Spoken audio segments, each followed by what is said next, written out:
Welcome to Find Me in a Book. This podcast is meant to be like you're talking to your best friend about romance books. I share my passion with those who love to read, those who don't have time to read, or those that don't like to read, but still want to know and be involved with book conversations. Thank you for being here. Let's get started. Hi. I'm alive. Wow. I am very sorry that this episode is late. I mean, you could probably tell what was happening. From last week and being like super ill. I don't know if I told you, like we for sure didn't have COVID. We had the flu really, really bad. Like it got worse than the episode from last week. And then somehow I got hit with like the throwing up, like the nausea, the two-headed dragon, like just everything.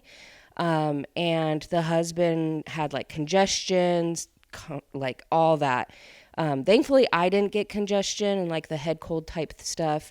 Mine was just like body stuff. Like I had the aches and I had fever almost every day. Not like enough fever to like go in and get it checked out. But yeah, wow, I haven't been that sick in a while. And it kind of like crossed over into this week. And then on Monday, I felt pretty good. I was like at a 70, almost 80% okay. And on Tuesday I felt 100% better. But I just had to catch up with everything. Like our house was a mess. Like I had a couple interviews, just life things that I'm like, I have no time to do a podcast right now. And the big thing too is I didn't have a book that I can't say that I didn't have a book that I could talk about because I have books that I've read a while ago that I could do episodes on. But like while I was sick, I could not look at like a screen or anything for like a long amount of time, you know? I couldn't be on my phone really. I couldn't like be on iPad. I could barely really watch TV. I just have it go in the background because it would make me so nauseous. Like it would give me the worst migraine. And I tried to read like physical books, but even then just like trying to concentrate, it hurt.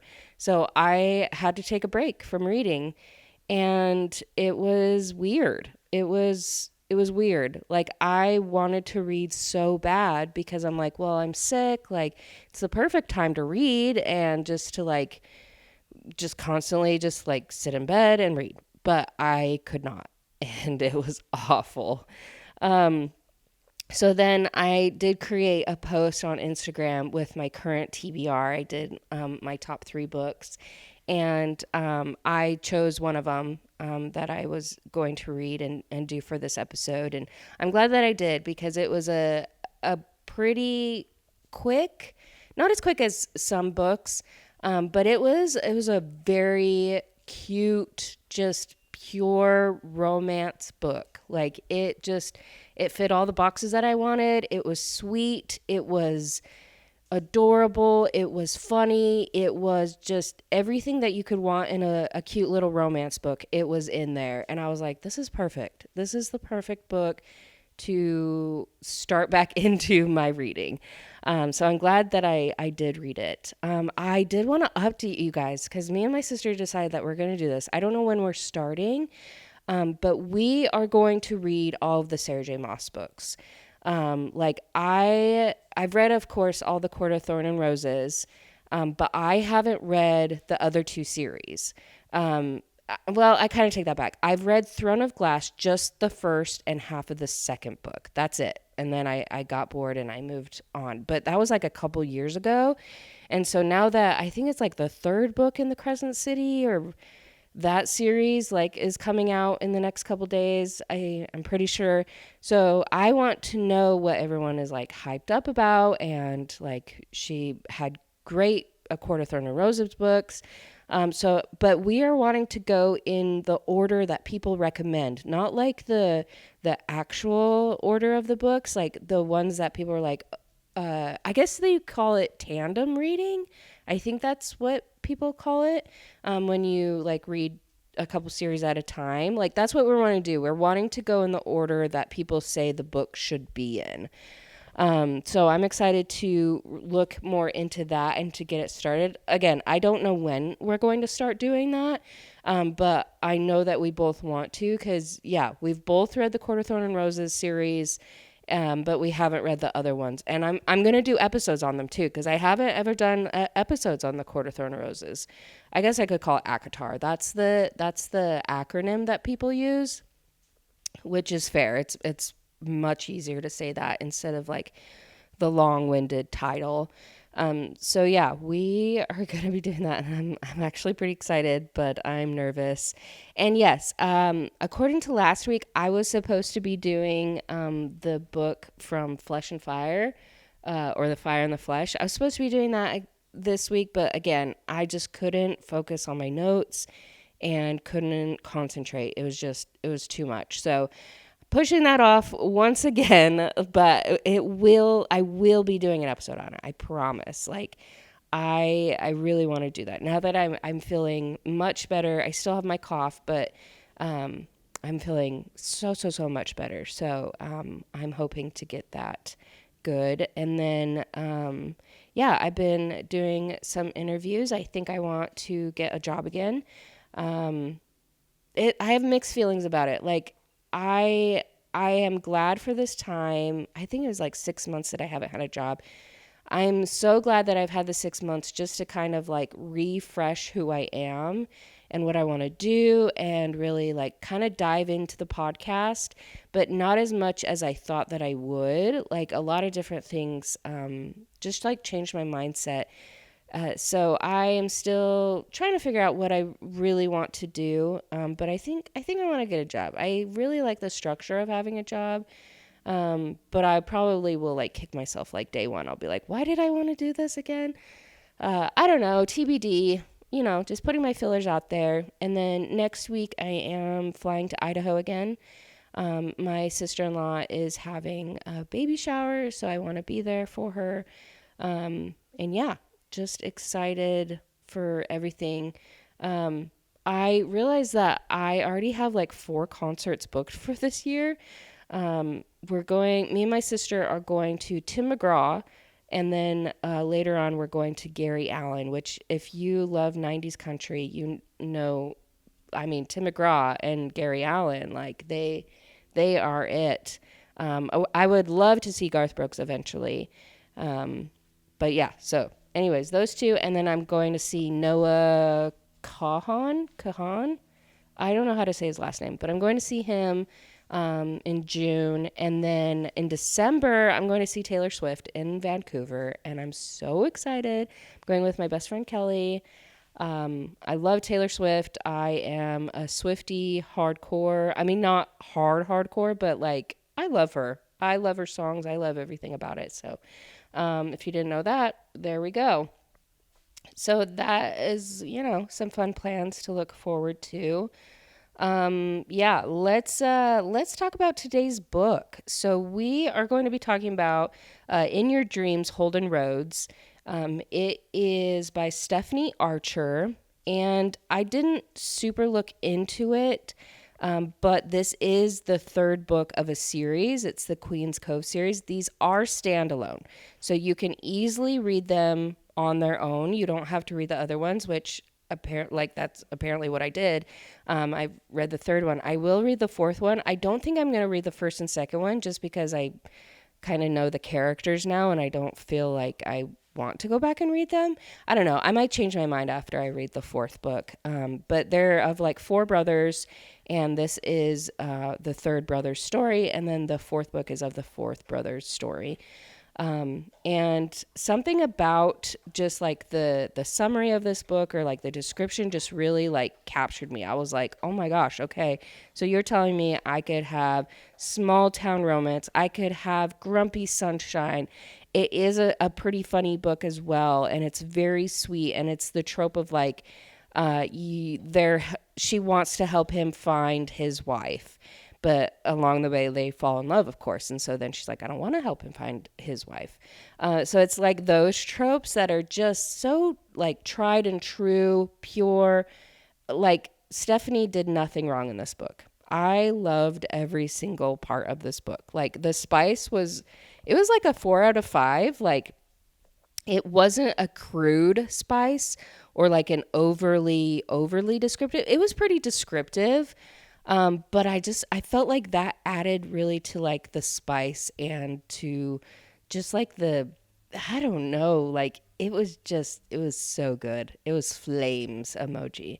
It was very, very good. I would recommend this to my sister. I think that she would like this little series, but I think it's too spicy for my mom. So she would not probably want to read it at all. So this is based in a place called Queen's Cove. It is in Canada. And so we have Sadie. She is our main female character. And she lives in Toronto currently. And her aunt lives in Queen's Cove. And is it Queen's Cove? Yeah, Queen's Cove, not Queen's Creek. I put Queen's Creek.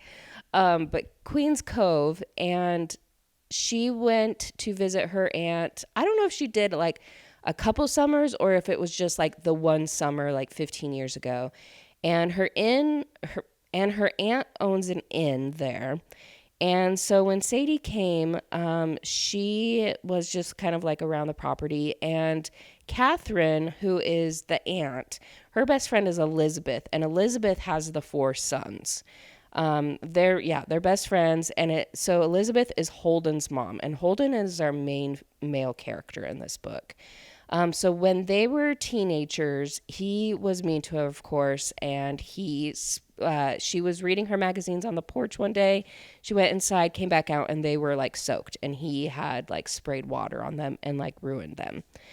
And so they just kind of have just started fighting, and he was always grumpy, and just they never got along.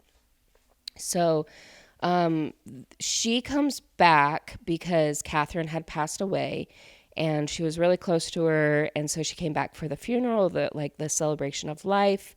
And she sees Holden again. And Holden, we talk about, is one of 4 brothers. There's Emmett and Wyatt. They were in the first and second book. And then there's Holden, and then Finn is in the 4th book. And apparently I had downloaded Finn's book like a while ago, but I just never read it. But it didn't occur to me that they were like in the same series. They had like the same artwork, like cover artwork. But it just never occurred to me. So I already have that one in my library, which makes it really nice. Okay, so Sadie comes back into town, goes to the celebration of life. She sees Holden again. And he would help Catherine throughout the years fix up the inn and repair. So he had a great relationship with her because, of course, like their moms were best friends as well. And so he goes in to meet with the lawyer or the attorney, whatever, that has the will of Catherine. And his mom is what's the word? Not commissioner, but she holds the will, I guess. She's like in charge of it. I can't remember the word. It's like sitting right there. But yeah, she is in charge of it. So it's Elizabeth and Holden and Sadie and then the attorney that's there. So Catherine actually gives the inn to both Holden and Sadie, like equally. And they're like, what are you talking about? Sadie's like, I don't want to stay here. Like, I don't want this inn. Like, I have a life back in Toronto. And Holden's like, I'm too busy with my construction company. Like, how am I supposed to have this inn? And so then we start to learn more about Sadie. And she was engaged to Grant. They broke it off because he encouraged her to go after like her interior designer dreams, and she like quit her job. She was going to make her own like business and do really great. And he encouraged her to do that. And she took out a loan for $200,000, and then he stole it. He had given her a fake name. So his real name isn't even Grant. And he had like swept her off her feet. They were engaged, like encouraging her. And yeah, took the money, disappeared. She had to hire a private investigator. The guy couldn't find him either. And so now she has this loan. She doesn't have a business. She got kicked out of her house just because they had shared an apartment. And she couldn't afford it. So she was kicked out. And basically, like, she's like, what am I supposed to do? Like, I don't know what to do. So then when she's given the inn, she's like, oh, I could sell it to Holden and pay off my debt and then start my business or find a job, basically. And with Holden, he had started a construction company in his 20s with Emmett. But Emmett actually stepped back 2 years ago to become the mayor of Queens Cove. And so now it was basically Holden's company. And Holden's brother Wyatt, he was a professional surfer. And then Finn, who was very like mischievous and daring, it sounds like. He usually, let's see, what did he do? He's a firefighter, I guess. But he would visit every summer and visit his best friend, who's his next door neighbor, Olivia. But during this book, there's a lot of tension between them and they don't like each other. So that's why I'm excited for book 4, is because I love a good tension. I love a good like fight, like enemies to lovers, but not like enemies, but it's just like so much tension that I'm like, oh, this is going to be good. Like, I'm so excited to read book 4 because of this aspect. And then there's like, he is the dickhead brother apparently, but he's doing really well with the construction company. And he's always had a crush on Sadie, of course. But he overheard her when they were young say, why would anyone go for Holden when they could have one of his brothers? And that has stuck with him this whole time. And so he has just been like, not heartbroken, but just kind of broken. He doesn't think that he is like worth the time. He just wants to be loved. He wants to find a wife. He wants to have a family like his brothers do. He just wants to have that. And he also like feels a lot of guilt in his life because when they were young, I guess, he was supposed to be watching Finn, but he wasn't. He was like playing a game. He was young, of course, and Finn fell out of a tree, broke his arm, and he had felt so much guilt. Like Holden felt so much guilt. And then I think something else happened while they were growing up. So he just wants to take care of people. Like, that is his sole purpose. And he just yearns for that. And so with Sadie coming into town, he is just like, oh, like she still hates me. We don't get along. So she comes and visits him afterwards and is like, hey, I want you to buy out my loan. Or I want you to buy out my portion of the inn so that I can pay this loan off. But of course she doesn't tell him about the loan because she's like, I don't want to talk about my life. I don't ever want to get married. Like, I just need this money and I can't tell you why. And she actually sees on his computer, he had looked up how to find a wife. And he had told her, no, like, I'm not going to buy like your portion. And she's like, okay, well, if you buy me out of the inn, I'll find a wife for you. And so they make this deal that they're going to start renovating the inn and she's going to find a wife for him. And so she stays there and is planning to stay there for a couple months to help renovate because she's an interior designer. She has all these ideas, like she's going to help with renovation. It'll work out great. And so throughout the book, they are just kind of getting to know each other and spend a lot of time with each other with this renovation. And you just start to see Holden melt. Like, he loves being able to take care of someone. And you also see Sadie melt because she is so like jaded from like the engagement. She's had other bad relationships previously. And just to see how they like treat each other, it's funny, it's fun, it's witty, so much banter. She tries to set him up with people, but he's just like so grumpy, but he enjoys his time with Sadie. Like, I just love seeing kind of his metamorphosis into what he is. And they become friends, and Sadie's not mad about it. Like he's so nice to her. He brings her coffees. He makes sure that she gets home from the bar because she she got a little job at the bar that Olivia, which is Finn's, flame, that she owns. And so she could like help around there and get a little bit of money.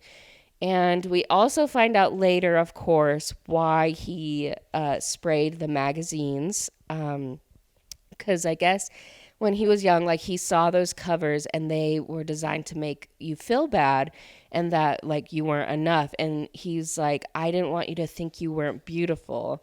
And so there's like, of course, like these nice moments, and you can like he had the best of intentions, but of course he's a teenager. Like it's not going to come across as that way. It's going to come across really mean. And so during these months that they're getting to know each other, they're spending basically every day together. Sadie's life is actually building while she's away. Like she gets a call from a firm, like an interior designer firm. She gets her dream job with them back in Toronto. She misses her life there. She has her best friend Willa. They are going to move into like this beautiful like industrial building, like dream apartment. It's lining up. Everything's getting on the right track. But she keeps catching herself thinking like, oh, what if I were to move here? Like, what would my life be like here? And then she'd be like, no, I can't move here. Like, she's fighting her feelings for him. She wants to find him a wife, but secretly she's like, oh, I don't want him to be with anyone else. It's those thoughts that I'm like, oh, yes, I live for this. I live for it when they start to have like those different like thoughts, like the change of attitude, change of feelings. I love that turning point. And with Holden, during the book, there actually is like a time when Sadie is staying at the inn and she's on the phone with Holden, and a tree actually falls through the window and her arm gets cut, and he feels so much guilt. He feels like it's his fault, like all this stuff, and has a lot of regret. And so she has to work with him through that, of being like, no, everything is okay. And then also at the job, he put one of his guys, Aiden, in charge, like, and Aiden's a really great guy, great responsibility. But there's an accident, and Holden is like, nope, I got to take this back. Cause he had started to like work some of his, like offload some of his work so that he could spend more time with Sadie and really have more of a balanced lifestyle. But once that accident happens, he's like, nope, it's all my fault. Like, I should have done this. I should have been in charge. He just kind of goes down this rabbit hole. And so then it kind of comes to a head when Sadie she is staying with Holden at his place, and she goes in a sock drawer to get some socks, and she sees this ring that was a family ring that Holden has for when he does get married. She finds it, and she confronts him and says, like, I don't want to get married. And he's like, well, I don't know what else. Like, they had said that they loved each other very recently, and she's like, well, I don't want to get married. And he's like, well, we should get married. Like, we love each other. Like, eventually we'll get married. And so it kind of comes to a head with a lot of other things that kind of come up as well. And they're like, no, we can't do this. And so she like immediately goes to Toronto. He actually goes into the bank and pays off her whole debt.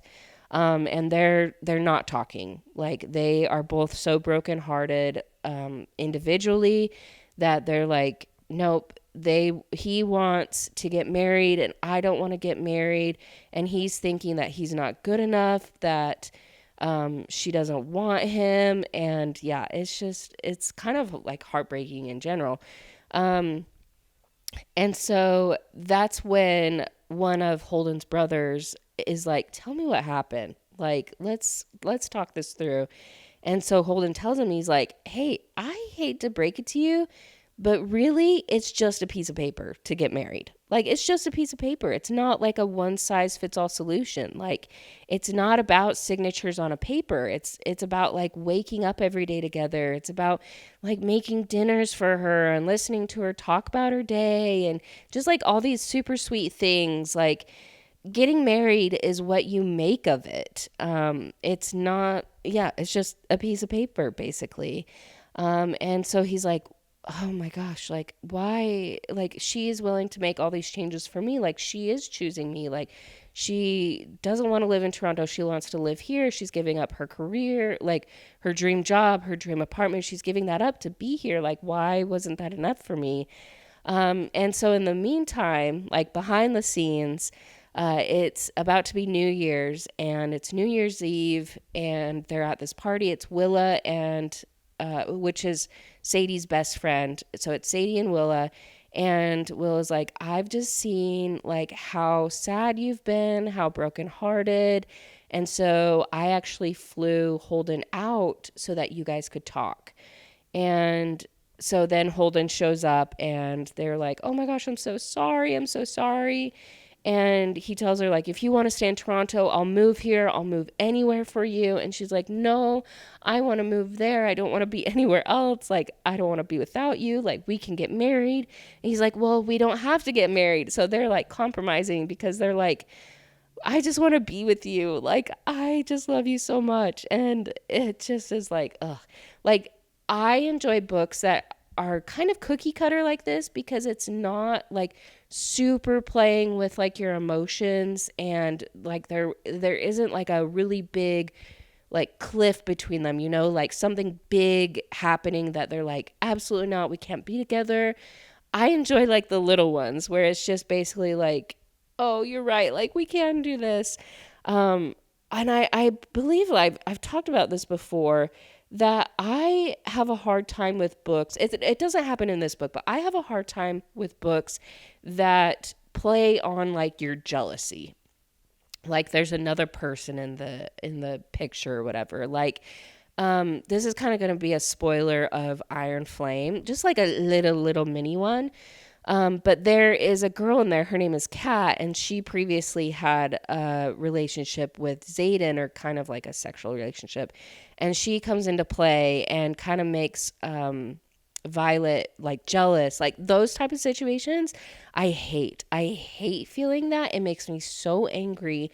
And so when there's only like these little like problems that these cute like romance books have, I'm like, absolutely, this is what I'm here for. Like, I don't want to think very hard and have these big emotions happen in these books when I'm not like ready for it. But yeah, anyways, coming back around to what we were talking about. So yeah, she's like, I will move with you. So she does. Sadie moves back to Queen's Cove. There was like an epilogue. She had moved there last January. So I think she had been there for about a year, and Holden and her had finished renovations. They had hired a manager, to live at the inn and manage it. So that worked out really good. And once those renovations were complete, her and Holden started their own company, like a design company.